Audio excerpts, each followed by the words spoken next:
J'ai exactement le temps d'un vol stationnaire de Colibri pour vous parler de la proximité et de l'éco-responsabilité. Quand on veut se positionner en tant que prestataire éco-responsable de proximité, à mon sens, il y a trois défis qu'il faut relever.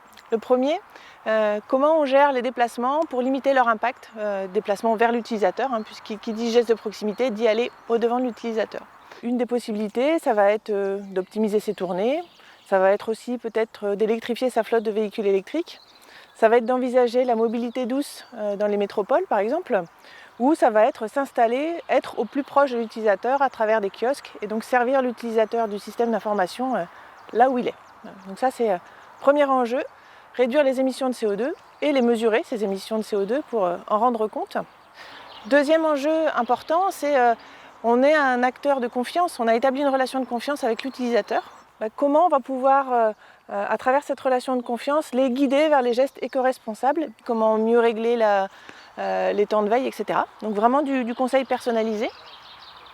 Et puis, à travers ces conseils-là, c'est aussi accompagner un changement de culture vers faire durer davantage son poste. Parce que le troisième enjeu, il est là. Et c'est sans doute le principal, c'est comment on fait durer le poste de l'utilisateur plus longtemps, sachant qu'une année de gagné sur cette durée de vie, c'est 20 à 25% de ressources économisées, c'est 20 à 25% d'émissions de CO2 économisées. Ce qui sera le plus compliqué dans la durée et où là il va falloir que chacun on s'y attelle, c'est de se dire est-ce que la vraie performance, c'est pas justement de faire durer son poste et d'accepter qu'un poste qui a 5 ans, c'est une preuve d'être quelqu'un qui est bien conscient de l'impact de son numérique, et à partir du moment où ce poste-là, on arrive à lui faire encore jouer son rôle dans notre activité du quotidien, on a tout gagné.